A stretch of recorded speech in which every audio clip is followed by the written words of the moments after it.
Hello, everyone, and thank you for attending G2 Intelligence's Virtual Lab Institute event. My name is Mary Beth Donna, and I'll be moderating this discussion. Welcome to this session, Information Blocking, Simplifying the New Enforcement Rules. This webinar will discuss the 21st Century Cures Act, how it was designed to improve patient access to medical records and promote seamless communication across healthcare providers. The speakers will focus on the strict rules prohibiting information blocking, which can interfere with, prevent, or discourage access, exchange, or use of electronic health information. This webinar will explain how information blocking regulations do not mandate healthcare providers to adopt or use specific technologies or platforms to make EHI available for access, exchange, or use. The speakers will describe the range of technologies and platforms available to share patient data.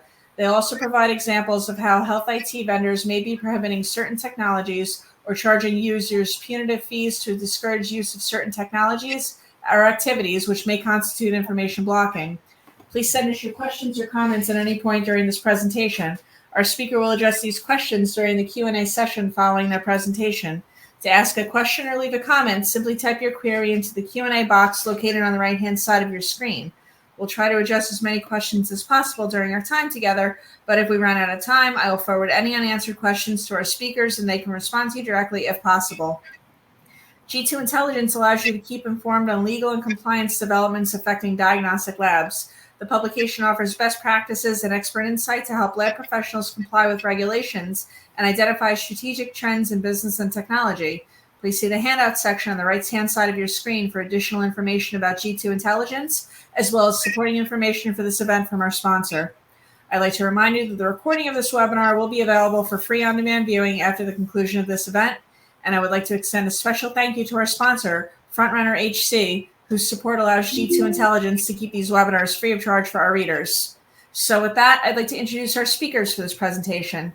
Gregory Stein is a serial entrepreneur and healthcare regulation expert with more than 30 years experience in corporate, nonprofit, and local, state, and federal governments. He brings diverse experience and a vast network of industry expertise to his role at Shadowbox.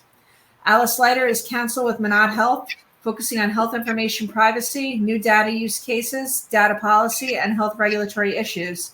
She advises academic medical centers, plans, providers, and information technology companies on a wide range of compliance and policy issues for data not covered by the Health Insurance Portability and Accountability Act and related state privacy laws. Greg and Alice, thanks for joining us today. Please begin. Well, thank you, Mary Beth, and thanks to the entire team at G2 Intelligence, as well as your sponsor, Frontrunner, for the opportunity to present to your membership and for helping coordinate and organize the webinar. And thanks to all of you who are participating today. And we know your time is valuable, and we are going to do our utmost over the course of the conversation to be engaging and to engage you with the goal of providing real value that you can take back to your lab in exchange for this investment of your time. So thank you very much. So let me start by jumping over to our agenda for the day. Okay, so here's our agenda. We're going to start by giving you just a little bit more background about ourselves in order to highlight how our experience more specifically is relevant and informs our discussion today. At that point, then we'll provide a brief history of interoperability in healthcare, as well as the diagnostic lab's importance in being at the tip of the healthcare spear, just to make sure we're starting all on the same page. And then I'm going to turn the mic over to my colleague, Alice, and she's going to discuss the legislative regulatory environment for both the federal and state level, and really dig deeper into California as a case study, because as you all know, California tends to lead and other states tend to follow when it comes to regulation. We'll then, of course, be putting an emphasis throughout the conversation on information blocking rules, the subject of this conversation. And at the after that, then we'll talk about some potential examples as stated regarding potential information blocking, and then some of the things that you as a lab can do to address those issues and to protect your rights. And as Mary Beth said, we'll leave time at the end for Q&A. It's really important that you participate and ask us questions, and we will do everything we can to answer those questions. And if we can't get to it, or we don't have a great answer for you on the fly, we'd be happy to answer it offline. All right, so let's start by introducing ourselves in a little bit more detail. So Alice, why don't we start with you? Sure. I'd like to echo my thanks to all of you for being here and for the invitation to speak today. I need to make my bio less boring because I can't tell from what I hear on my website bio what it is I actually do. I'm a HIPAA privacy lawyer by training, but the action now when it comes to data and data privacy is really outside of the HIPAA sphere. It's outside of the traditional healthcare system because we've got all sorts of new rules and regulations, both on the state and federal level, that are really governing how information should be used and how information shouldn't be used. And it, to those of us nerds like myself, is a really interesting area of law. What do we need to be paying attention to? What is a potential risk that's out there when it comes to developing new technologies? Everyone wants the safe and easy and efficient exchange of data. Most of us know how to do that within the confines of HIPAA. And so really increasingly, I'm spending a lot of time on state privacy work, on the FTC enforcement landscape, and in new federal rules like the ones we'll be talking about today with respect to information blocking, interoperability, trusted exchange frameworks. And I guess that's what it means on my bio when it says new data use cases. So this topic today is right up my alley, and I'm really looking forward to the conversation. Thanks, Allison. I'm grateful that you have taken the time to help put together the information. I certainly find it valuable.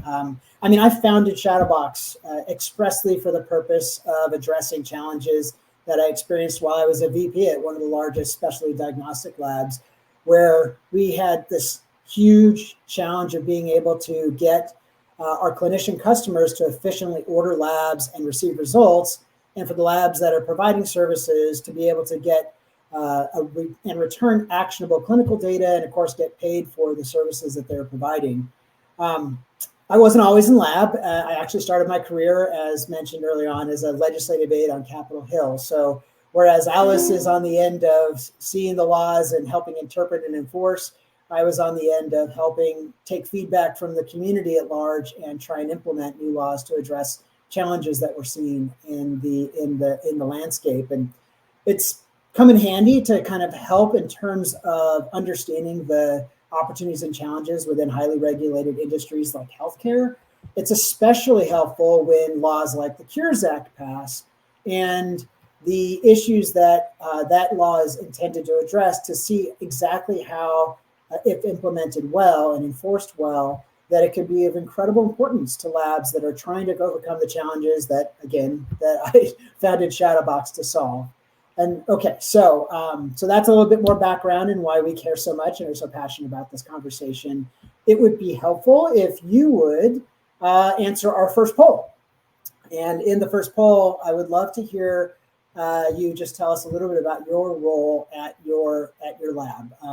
This will not only help us understand who's listening in on the conversation, but also perhaps enable us to tailor some of our responses and conversation more directly to a role that you have. And then it'll also allow us to dig into any of those items a little bit more deeply. So let me jump over to this slide, but I'm going to wait here for a second. If we can launch that poll and then give you a few seconds to get that to see if we can. Let me bring it up on my screen so I can see it when the results start to come in.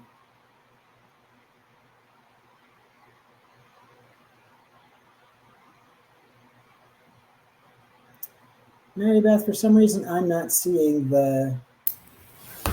Okay, Greg, if you go over to the poll section and then look under open, you should see the results of this poll. Right now, I could tell you there's a lot of people who work in compliance as an officer or a consultant, manager, compliance auditor, analyst. We have a VP of business development, several people in quality, lab outreach manager, billing supervisor, lab director, another QA and compliance. So that's just a sample of the people who are responding. Hopefully you could see the rest, but if not, can't see it for some reason, but that's okay. It's probably under my settings. I'll figure it out before we move on to the next section, but let's go on to the state of the industry. All right. So as frequently lamented, long gone are the days of the doctor with a black bag coming to make a house visit. But quite frankly, I'm as nice as that era was, I actually am pretty happy to take advantage of all of the massive advancement in specialty care that defines our healthcare system today.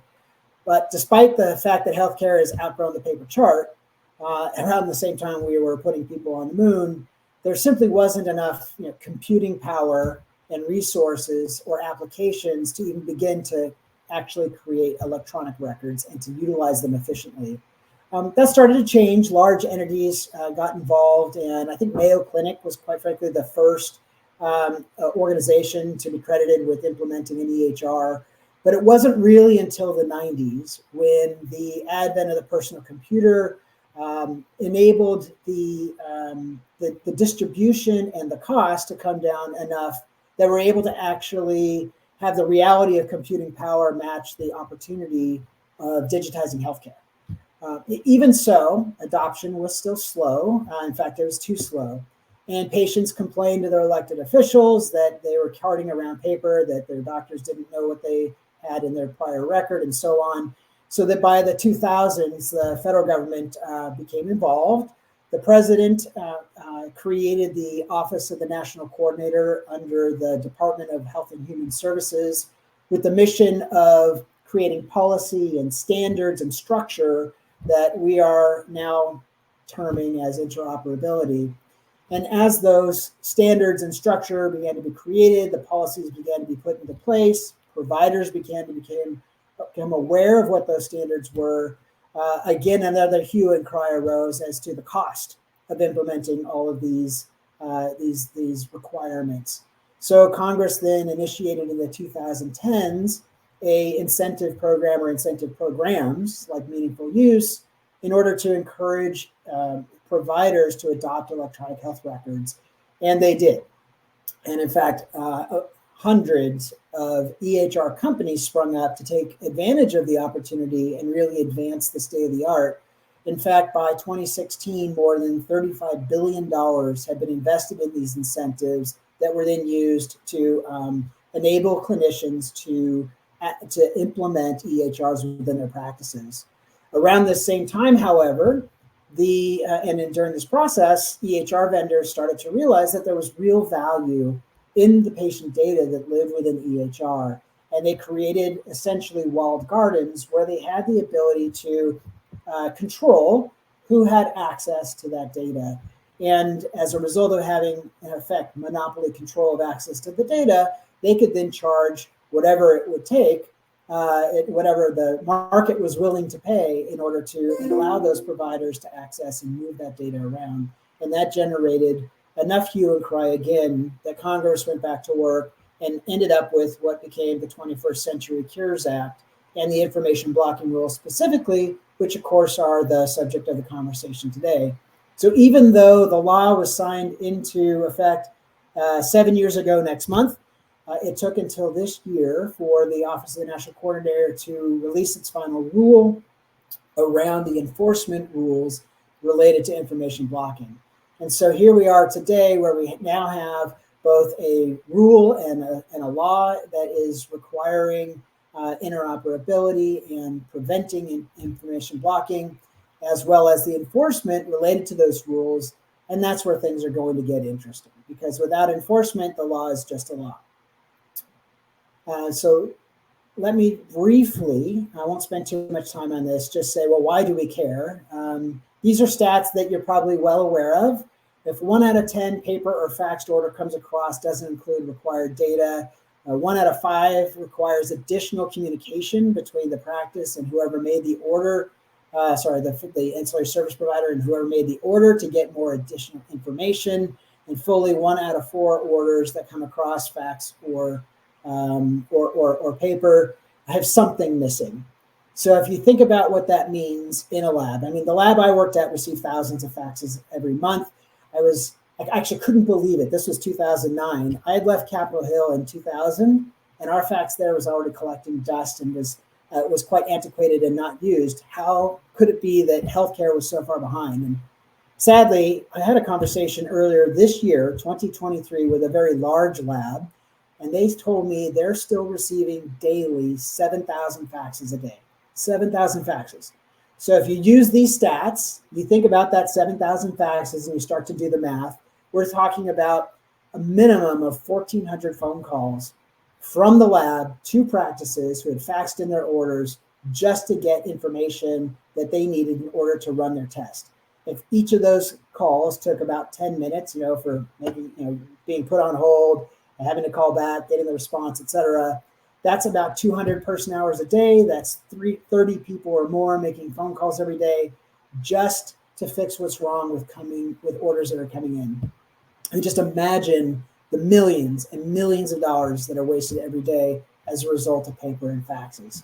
That's why it's so important from a cost perspective and a time perspective, but that's not the only challenge. The challenge is also that there are clinical challenges. I mean, clinical outcomes require correct information. So if the incoming order can't be read, if the specific laboratory test that is being ordered isn't clear, or the appropriate clinical information isn't included, then how is the lab supposed to provide a valid, clinically actionable test?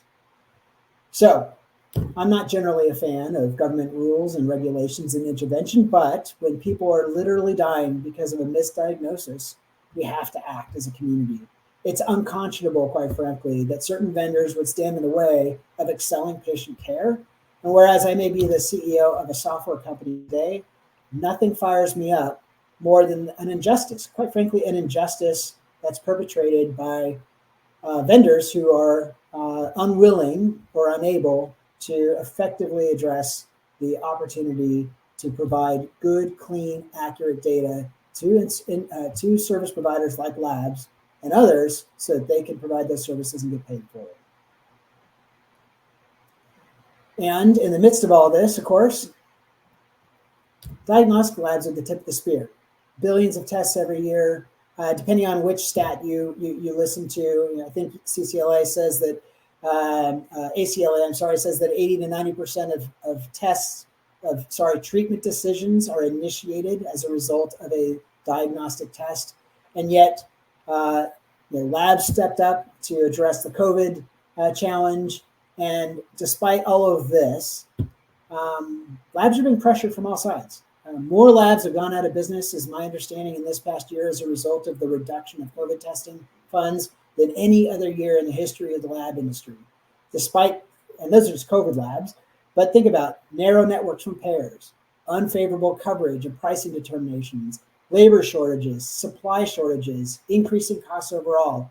Lab leaders know that they need to implement technology solutions in order to address these types of challenges and to remain in business. And to be clear, there are a lot of really innovative companies in this space that are stepping up to help improve these overall work processes, improve outcomes for patients, and reduce, and of course, improve bottom lines.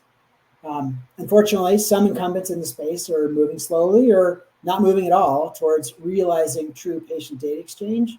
And that's what got us here. So I'm going to turn the floor over to Alice, and then you can jump into your section of the conversation.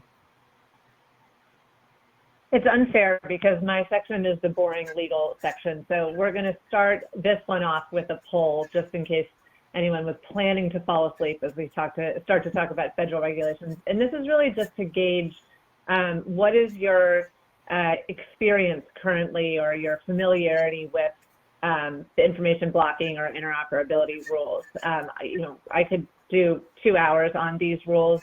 If you're really familiar, we can go a little bit higher level. Okay, good. So we've got 60% right now at familiar and 40% at not familiar. So I'll go to dig deeply and try to go somewhat high level just to address all of the various knowledge levels here. But to start off, Greg mentioned in his sort of overarching timeline slide, the 21st Century Cures Act, which is where this concept of information blocking and interoperability is not a new concept, but the interoperability rule really started. These two rules, the information blocking rule and the interoperability rule, were released in 2020. They're often talked about as if they're interchangeable. They're really not. Information blocking rule was released by the Office of the National Coordinator for Health Information Technology. The interoperability rule was released by the Centers for Medicare and Medicaid Services. They're companion rules in that they're trying to accomplish the same thing.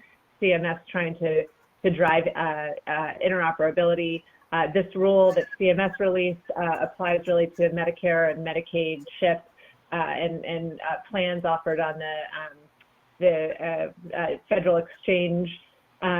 It's less relevant to this conversation about information blocking, but I just did want to point out that a really important part of the interoperability rule is that it requires those who are subject to the rule to implement and maintain standards-based APIs that allow patient access. So a patient can request access to his or her data through the really app is the best way to translate it, of his or her choice. It's part of an overall push to get patients more engaged in their own care, to have greater access to their own information. And though in some ways the scope seems a little narrow because it really applies to these federally governed plans, there are many, many, many Americans who fall within a plan that's either a Medicaid or a Medicare plan or Advantage plan. And so this is seen as an incredibly forward-thinking, proactive step to getting patient data into the hands of patients. It makes sense then that on the flip side, ONC is trying to prevent the opposite, information blocking. Information blocking was established as a concept in the 21st Century Cures Act, but it was further defined and sort of nuanced in the information blocking rule that ONC released. Information blocking, just for those who don't know, is a practice by an actor, and the information blocking rule applies to developers of health IT and actually importantly developers of certified health IT, which is a specifically defined term, and also health information exchanges and health information networks. There is going to be a companion rule that's more specific to providers when we talk about enforcement. The enforcement rule that I'll talk about on the next slide in more detail is specific to these health IT developers and the health information networks and exchanges. I will not bore you with the fact that sometimes a provider can fall within the definition of a health information exchange or network, but for purposes of this conversation, we're sort of leaving the doctors, the clinics out of this conversation because we haven't gotten yet to enforcement when it comes to that. TEFCA is another thing that was established in the 21st Century Cures Act or was advanced by that law in 2016. I'll talk about it a little bit, but basically it's a common set of principles that is supposed to facilitate the secure exchange of health information. So these three rules go together in that they're trying to increase exchange, increase the availability of information to patients, and then prevent the blocking of information getting to patients. And when Greg said things got interesting, it's really true if you're like me and think these things are interesting. In the last several months, we've had two rules come out that are specific to information blocking. The first is a final rule that establishes the monetary penalties for violations of information blocking. So when an actor, one of these developers or networks, is found to have engaged in information blocking, there are now penalties. We'll talk about that. And then just recently, a few months ago, we got a proposed rule, so not quite final, but an important indication of where the feds are going, that's going to establish some disincentives for healthcare providers who are found to have committed information blocking or to prevent them, hopefully, from engaging in practices that interfere with the exchange or access to health information. The enforcement rule, this is going to be enforced by the Office of the Inspector General within the Department of Health and Human Services, and it is a big, big stick. We talk often when we're talking about health information exchange in terms of carrots and sticks. The Meaningful Use program that Greg mentioned earlier in the presentation, all of these incentive payments for providers who are implementing and using electronic health records, that's a great carrot. Here come the stick. Penalties can be up to $1 million per violation, so it's really something to pay attention to. And the rule, if you, like me, have spent a lot of time actually reading it, in some ways is not all that specific because it's not clear exactly what OIG is going to be looking for. As you can imagine, it's a little bit like needles in haystacks unless they're getting reports of information blocking. But they have to prioritize certain types of conduct. And unsurprisingly, they're going to prioritize the most egregious conduct. Patient harm, that's something that Greg emphasized, and I'm so glad he did, because it's easy to start thinking about information exchange only in terms of the technology or the standards or the data elements.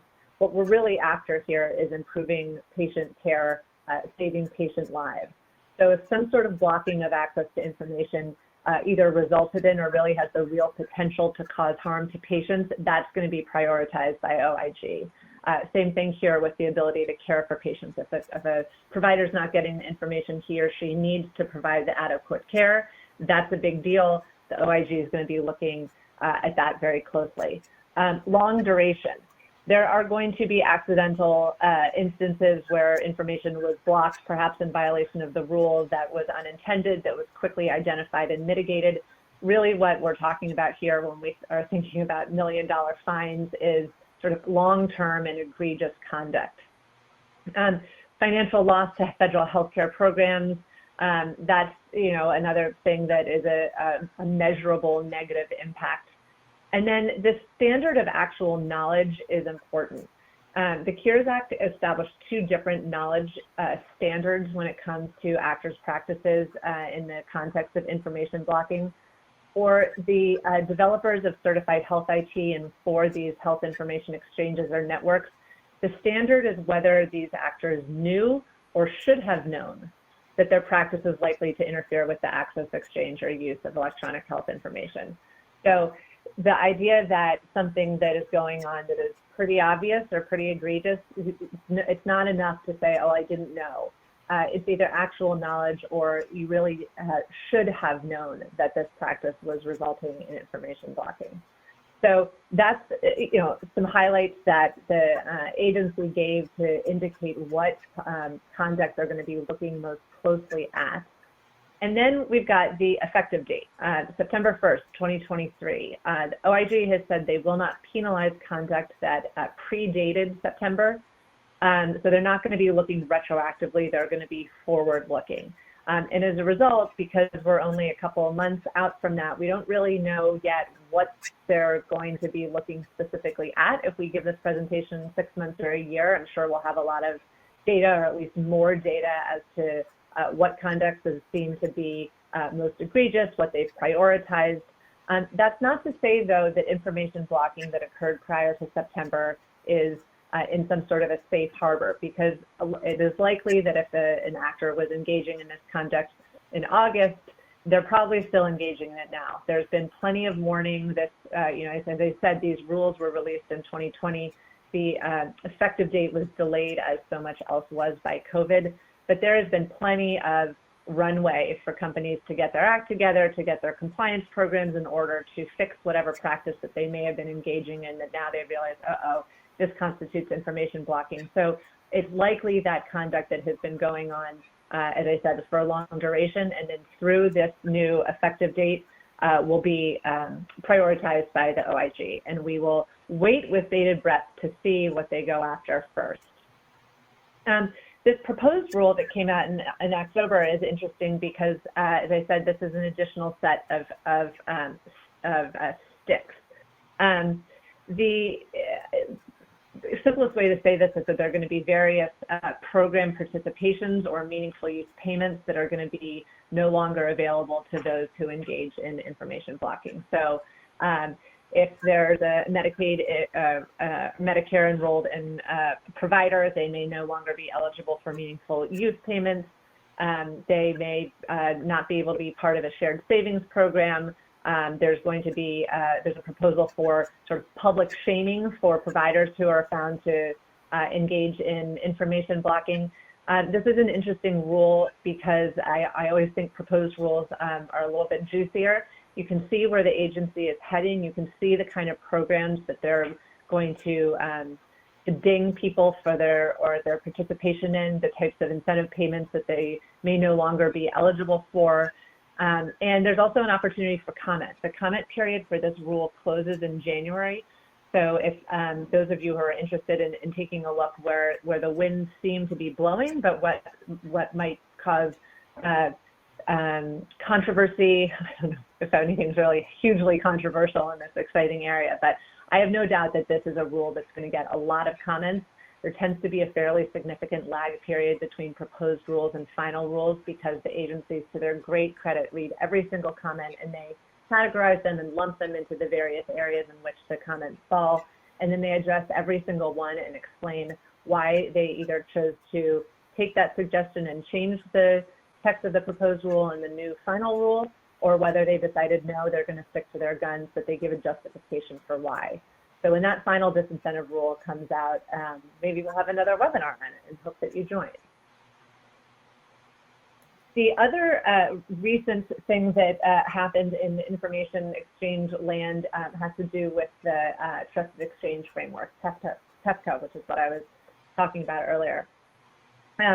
The Cures Act required the establishment or the publication of this Trusted Exchange Framework, and there are two components of it.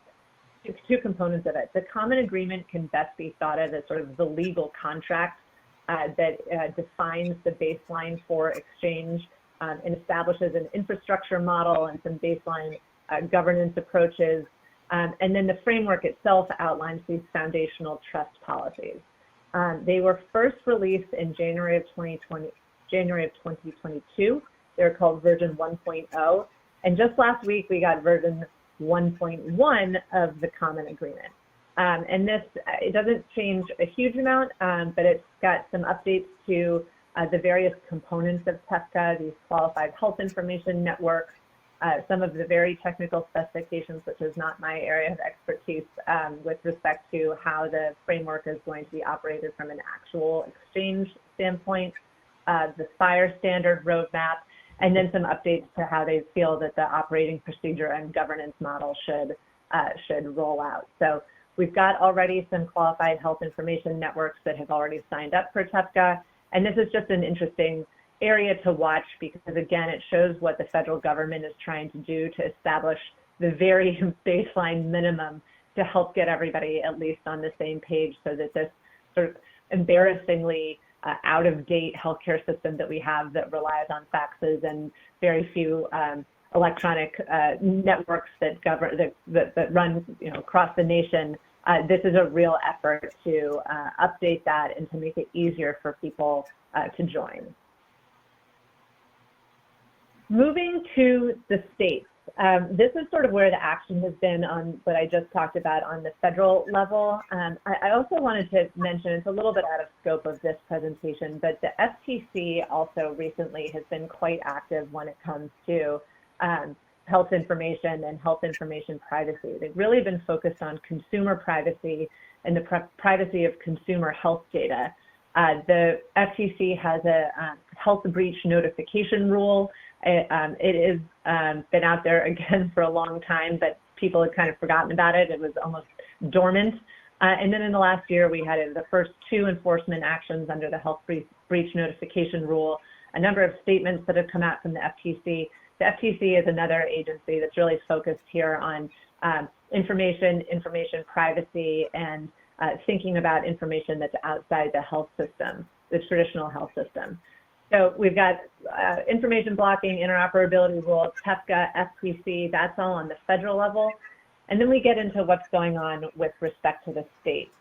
I explicitly said that we weren't really going to talk about HIPAA, but I have to mention that every single state has its own version of HIPAA.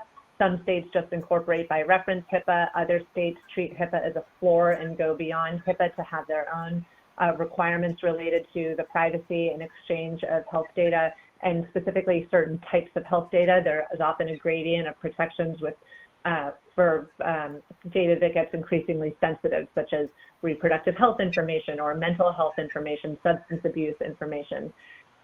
Those have all been on the books for years and years, and where the action is now is in the state consumer data privacy laws. We've got, I don't know, I haven't checked this in the last week, but every week there are more and more. I think we're up to about 13 or 14 different states that have passed some version of kind of modeled after the European General Data Privacy Regulation that are setting new rules regarding transparency, limitations, and rights to consumers with respect to their consumer data that is collected online and collected by companies. Again, almost all of these states have a special category of sensitive health data, and there are special protections for that. A number of states require a separate consent if a company or organization or data processor is going to be collecting sensitive health information. So that's just a snapshot of what's going on the state level.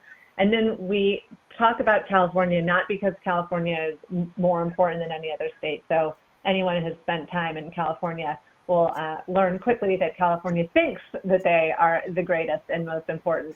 They really might be when it comes to health information exchange, when it comes to health data, and when it comes to health data privacy. So we're going to talk a little bit here about California.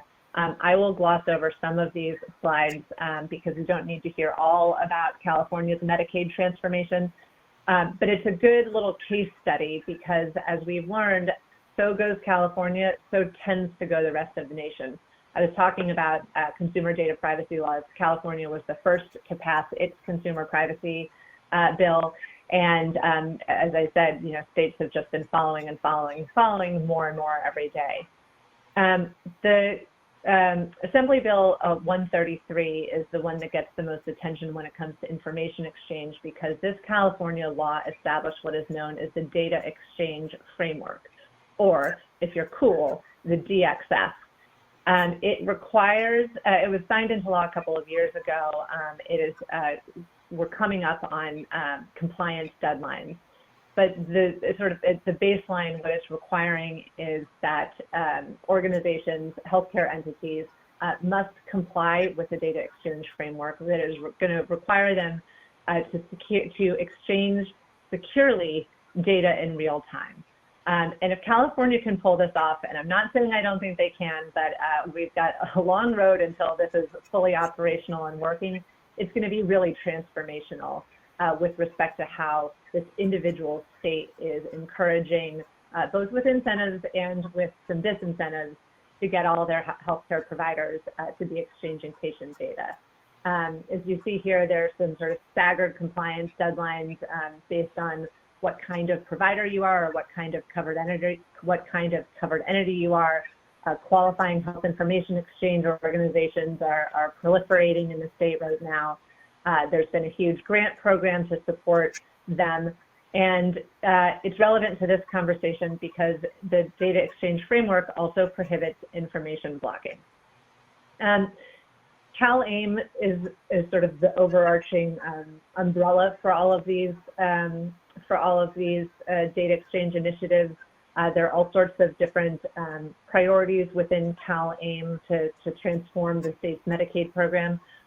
But three of the initiatives within CalAIM are focused on data sharing. And I've spent a lot of time working in the population health and behavioral health quality improvement sort of silos. We're trying to unsilo it. Everything's about data exchange. Everything is about the data exchange framework. Everything is focused on how can we get everybody connected. And there's very specific prohibitions within the data exchange framework against information blocking. This is just a slide indicating how the data exchange framework interplays with the other CMS, CalAIM, and consent management pilots. This is just for those of you who are interested, again, in sort of a bellwether of what might be happening in other states.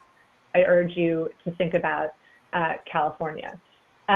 We will see if other states follow this model, but the way that California did it is within its data exchange framework, within this basically mandate to exchange information, it incorporates by reference the federal information blocking rule. And when you sign the agreement, which everybody will have to do in the next year or so, to join the data exchange framework, there is a general prohibition about information blocking. There are obviously various categories of actors, some who are already subject to the information blocking rule. Then you're sort of exempt from anything else in the DXF that has to do with information blocking if you're already subject to that rule. And then non-covered actors, so a much broader scope of entities than are defined under the federal information blocking rule are also going to have to comply with the ONC final rule with certain exceptions. And I should have mentioned that at the beginning, that there are 8 very important exceptions to information blocking, and that was really what the information blocking rule explained with to great relief of everybody, because there are all sorts of reasons to not exchange information or to exchange there are good reasons why either you shouldn't or you can't. With respect to sort of patient-facing exceptions, there's a preventing harm exception. If you can show that it would be harmful to a patient to exchange that particular piece of information, that exempts you from the information blocking prohibition. Same thing for patient privacy and patient security. There's an infeasibility exception. Sometimes it's just not possible. Your limitations of your own health IT, as we know, there's all sorts of varying levels of sophistication in the systems everyone uses. So those are all exceptions that we will see how OIG evaluates them when we start to see the enforcement rule taking effect in practice. And then there are exceptions that involve the various procedures for fulfilling requests to access or exchange electronic health information, some having to do with licensing or fees or content and manner. So those are very relevant here in this California case study because California adopted those same exceptions. And if there are other states that want to put into place their own California type data exchange mandate, we're likely to see those same federal information blocking exceptions be part of those as well. And I think it's now back over to Greg. Well, thanks, Alice. One of the things that I wanted to comment on from what you were describing about what's happening in California that I find to be very interesting is that the data exchange framework not only requires initially providers of healthcare services to sign and participate in the data exchange framework, but eventually requires providers of social services to also participate. And so all of the time and energy and dollars that have been spent to create regularity and conformity in terms of data elements and data exchange that exists in healthcare don't exist to anywhere near the same extent in the social services. And yet there is going to be the same requirement to be able to have actionable data be transferred across them. So think about your homeless service providers or your food banks or behavioral health centers that otherwise might not otherwise be connected. These are all opportunities for improving the complete continuum of care, if you will, for a particular individual, and yet have this massive barrier in terms of being able to exchange, even if they're able to exchange, whether or not the data is in a format that can be consumed by the EHRs and other systems of record, like HIEs, in order to be able to provide really actionable data. So this, as you said, you call it, you say you're a nerd. I'm a nerd on this too. I don't find this boring at all. Very exciting piece of advancement in terms of where things are going. You're right, and Greg, I'll just mention, and that it's a really good point, and it really ties into what is impressive about this CalAIM overhaul, because it's one thing to just say we're going to connect providers within our biggest healthcare system. In California, obviously has many of them. But to say, no, we're going to get into the community mental health centers. We're going to get in our behavioral health providers. We're going to get into our juvenile justice providers. All of those fall within the umbrella of CalAIM. The various initiatives are all designed to make this a comprehensive whole person care delivery system. And the data exchange framework is at the base of across all of those different types of providers. Yeah, and so if you're a lab with operations in California, and you're not familiar with the data exchange framework, please reach out to me or check it out online. Technically, labs are required to have been signatories already as of January this year, and certainly that deadline is at some point the sticks will come out to enforce that deadline. And what's also interesting as well is that there are provider provisions around their requirements to be operating systems that enable their patients to have access to their data, whether it's at the state or federal level. I know at the federal level, the Office of Civil Rights has been very active in terms of enforcing the patient's ability to access their data. And that key point you made, Alice, about if there is a prohibition on the provision of services, and think about that as I am a EHR provider or a provider who is not providing access to a laboratory in order to provide a service for that patient's health, that's at the top of the list in terms of patient harm that you described. So this is a really important piece of the overall effort and why it's so important to labs. And so often we as an industry are at the, bear the brunt of regulation. Here's an actual opportunity for labs to advance what they need in order to be more efficient through the use of regulation. Anything else you want to comment on that, Alice, before we open our next poll? No, let's go to the poll. All right. So next poll is, have you experienced pressure from your vendors to use any particular or only their interoperability solution? I'm happy to report that as a software guy, I finally did figure out how to view the polling stuff. So I can actually see your results as they come in. But while you're filling that out, just understand that having been in the lab business now for a dozen plus years, I feel like I've seen it all. Unlike our brethren in pharma and med device, our industry hasn't developed and implemented a code of conduct out in the marketplace. And it's an effort I once tried to jumpstart, but sadly I failed to achieve. But as a result of the fact that we don't have this sort of standardized code of conduct, and that the people that operate within our industry tend to move from vendor to vendor to vendor, whether it's labs or LIMS or EHRs or what have you, I feel like there's a bit of the Wild West still in terms of how these folks are actually operating and the types of activities that are occurring that could potentially result in information blocking. And I'm going to share with you just a couple of examples that have come across our desk. I'm not using names because I don't think that's necessarily appropriate, but understand that these are the types of things that you as a lab should be on the lookout for, whether it's coming across from one of your vendors, whether it's coming across as in the clinics that are your customers, and so on. Okay, looking at the polls, looks like we have most people who have responded have said they haven't seen or heard or have been involved. It's not applicable to them. And then those that have, there's a significant enough, although a small sample size, where they've seen actual information blocking. So let's jump into some examples that I've seen. Okay, this is an email that was sent from an EHR vendor to a practice, and I'm not going to read the fine print here, but one of the things that it says in the email is that if you use this certain third-party interoperability solution, it's prohibited by our terms of service agreement. And I'd like to point out that in the Cures Act, in the information blocking rules, they state explicitly that a terms of service agreement that institutes information blocking would be in violation, and the vendor with that terms of service agreement would be out of compliance with the Cures Act if their terms of service is so designed. It also mentions there could be penalties and liability for liquidated damages. These are threats that were made by an EHR vendor salesperson into a clinic. I'll give you another example here. This is a similar message from again, this one is saying that not only would it be a violation of their terms of service, but it could even violate any kickback statutes, violate HIPAA.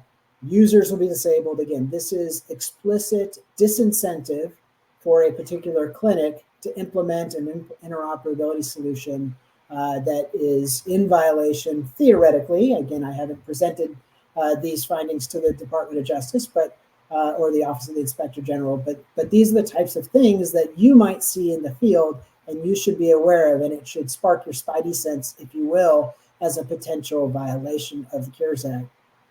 I'm going to switch here to another example. This is a LIMS vendor, and the LIMS vendor said for the same service to the same laboratory customer, a very different price based upon the determination for that laboratory customer to want to use a different solution, even though it's the same, a different third-party vendor. So what I'm saying here is that the LIMS vendor in this particular instance charged $4,000 for a traditional interface to that other solution, and then later on came back to them with that same customer for the same service for the next version of it, a price that was more than almost nearly triple.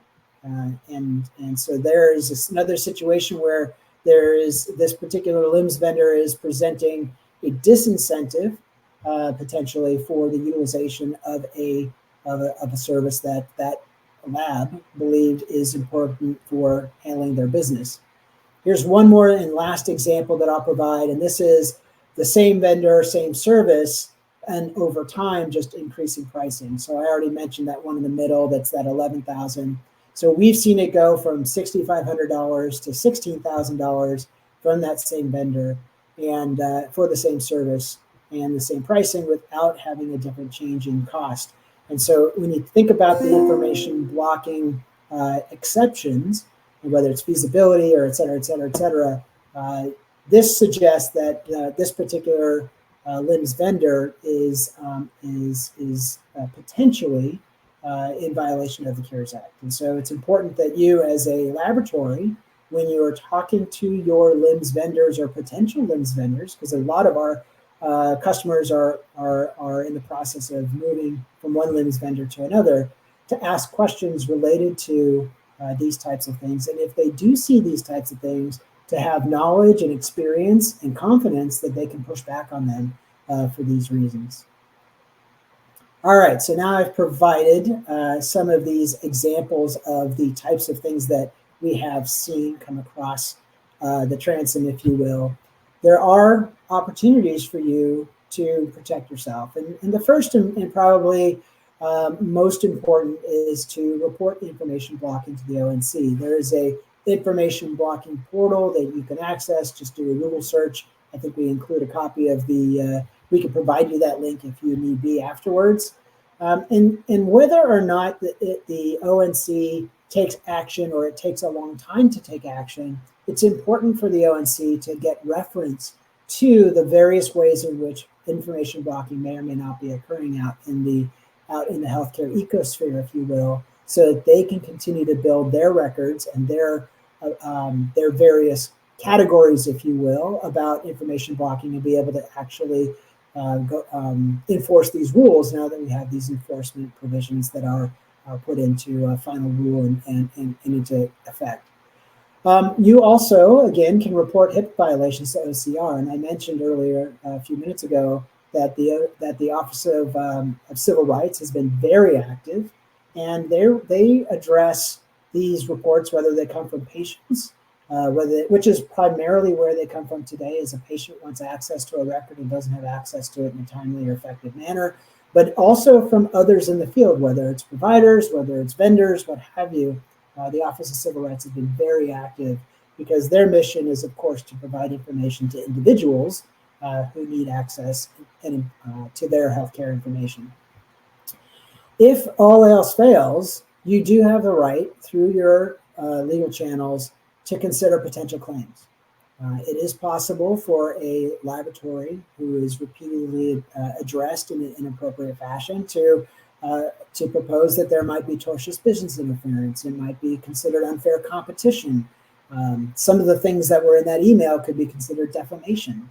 And certainly a breach of contract. If you have an agreement with a vendor and that vendor turns around and then increases their pricing for that same service, months later, that could theoretically be a breach of their contract with you. You should be proactive, as I said, not just in selecting your vendor, but in looking through the contracts with those vendors. Understand what that vendor has to say in terms of whether or not they support sharing, and whether or not they are facilitators of improved access to an exchange of patient data. And vice versa, or on the opposite end of that, check with the vendor to determine if their contracts have restrictive provisions before you contract to avoid getting into that situation in the first place. So these are some of the opportunities and challenges that you have as a laboratory operating in this space. And hopefully, collectively, we can work together to address this so we don't have to do these types of educational sessions in the future, because we've overcome them, because interoperability is a fact and information blocking has gone away. So with that, I'm done. You want to add something? Greg, if I could I just jump in to make a plug back to that bullet number 1, especially when it comes to new laws that where enforcement has not yet begun.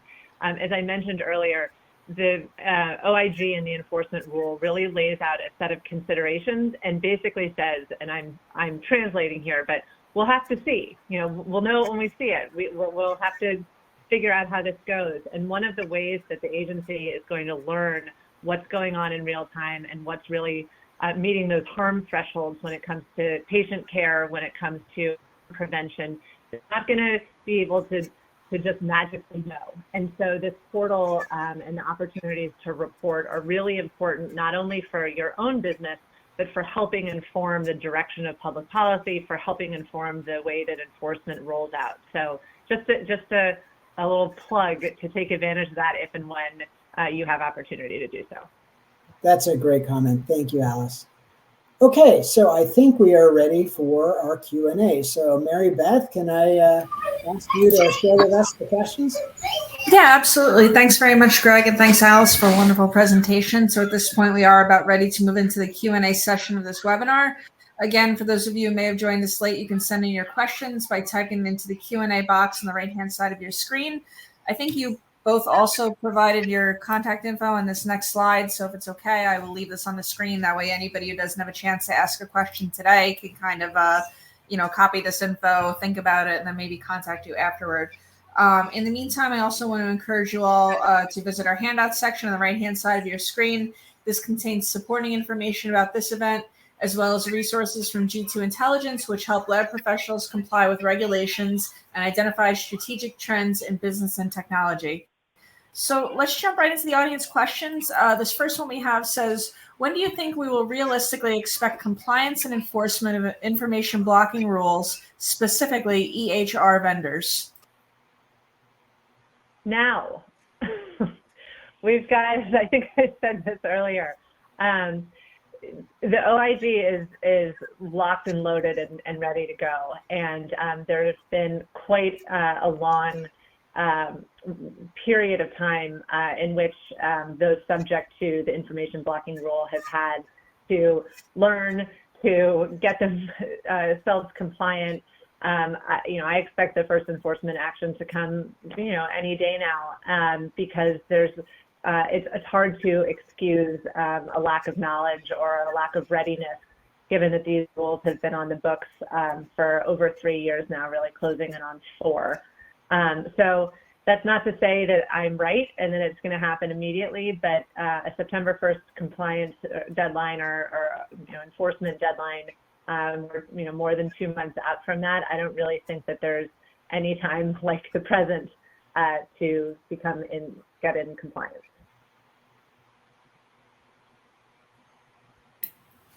Okay, great. Thank you. This next question says, are there specific requirements or standards that certified HIT vendors must meet to demonstrate compliance with information blocking rules? As I mentioned earlier, I'm not really the tech guru. So there are all sorts of technical specifications in TEPCA and in the information blocking rule that everyone should be familiar with. But it's really looking at those prioritization levels to make sure that your company or those that you're working with aren't engaging in any practices that meet those that are causing harm, that are causing payment inhibitions. Those are the things, and obviously whatever technical operations you have should not be interfering with patient access, should not be interfering with exchange. I can't speak to the technical specifications, but I think we really covered the priority areas that everyone should be focused on, and then familiarize yourself, of course, then with those exceptions that I mentioned also. The Office of the National Coordinator website, ONC's website, I think it's called healthit.gov, has some really helpful, really user-friendly, really clear guides to, I'm a provider, how do I come into compliance? I'm a vendor, how do I come into compliance? I really urge those of you with sort of more specific compliance questions to visit that site because they're incredibly valuable resources there. And let me add, Alice, that the law specifically says through APIs and other technologies. And so it doesn't specify in the law exactly what the technology needs to be in order to effectively comply. It just needs to be able to comply. And some of the items that are in there are things like downloadable, machine readable formats, that kind of thing. But as Alice said, there are definitely specific standards that are related to what a certified health IT vendor is in terms of and what they need in order to meet those standards. But in terms of interoperability, just know that whatever your interoperability solution is, whether it's HL7, whether it's FHIR APIs, other APIs, or other technologies similar to what we provide, if they are able to effectively access and securely and compliantly transmit data, then they are eligible and allowed within the letter of the law.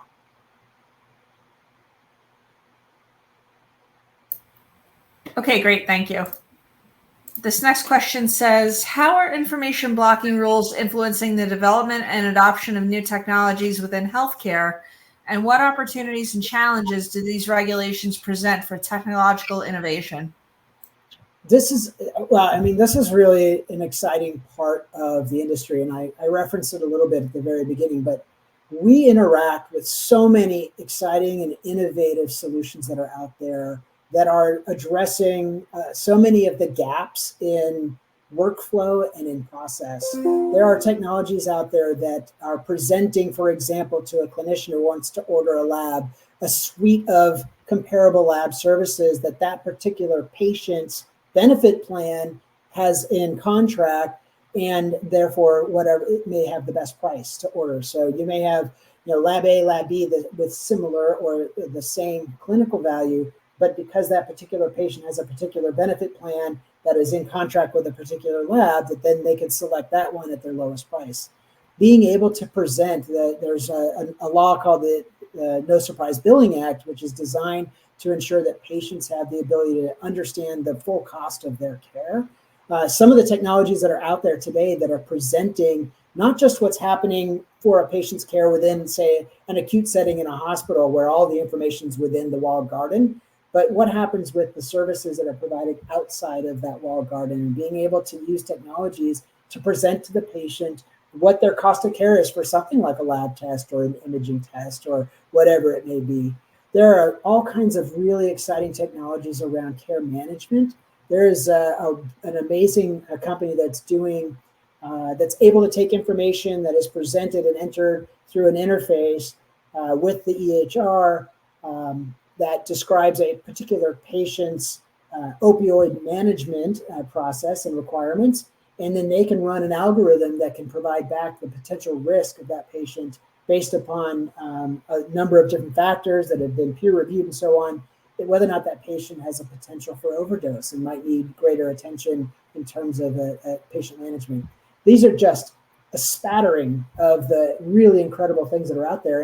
And the last thing I'll say on this is that when COVID hit, the tragedy and the pandemic and the cost and the loss of life notwithstanding, it did enable and move us as a society towards more technologically enabled services and things that where it took us, there was a slow roll towards telemedicine, towards home services, towards these types of patient-oriented care.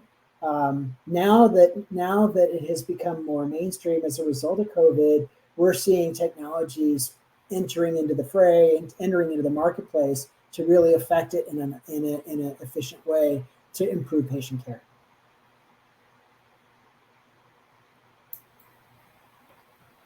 Okay, great. Thanks so much. We have time for a couple more questions here. This one says, how are smaller healthcare providers navigating the challenges of implementing and adhering to information blocking rules? Let me see if I can take that one. And Alice, please feel free to chime in. But I think the answer to that is making sure that as a smaller provider with a limited budget, that you're doing your homework up front, that you're asking the questions, that you're familiar with the information that we provided today, but you're asking the questions of the potential vendors as you're establishing your organization as to whether or not they are complementary to and supportive of the needs that you have as a laboratory to be able to access patient data and to provide good clinical results, as well as the ability to be flexible and scalable as the needs of both your clinics change in terms of what they intend or want to order from you, as well as what may change from a regulatory or from a payer perspective in terms of payer policies or regulations, in terms of what your own needs are in terms of the marketplace and the types of modalities that you may want to bring to market. And so being able to have all of the foresight at the front end so that you don't make an investment in an application or applications or services that need to be ripped out at some point and replaced with something else, but instead are able to grow with you as an organization. Well said. Thank you so much, everyone. Okay. I think, have we run out of time for questions? So do we have time for one more, or are we at our time? I think we've actually gone over time a bit. So. Okay. So at that point, I think we've come to the end of our webinar. So just a reminder that this webinar, along with the other webinars from this virtual event, will be available on demand shortly. Please watch for an email from G2 Intelligence, which will let you know once these videos are available. On behalf of G2 Intelligence, I'd like to thank Greg Stein and Alice Leiter for all the hard work they put into this presentation. And I'd like to thank all of you for taking time out of your busy schedules to join us today. Once again, a special thank you to our sponsor, Frontrunner HC. Their support allows G2 Intelligence to keep these webinars free of charge for our readers. For more information on all of our upcoming or on-demand webinars, or learn more about the latest trends and developments related to diagnostic testing laboratories, pathologists, and related medical service providers, please visit our website at g2intelligence.com. We hope you can join us again. Thank you to all of you for being part of our Lab Institute virtual event, and we hope you have a great day.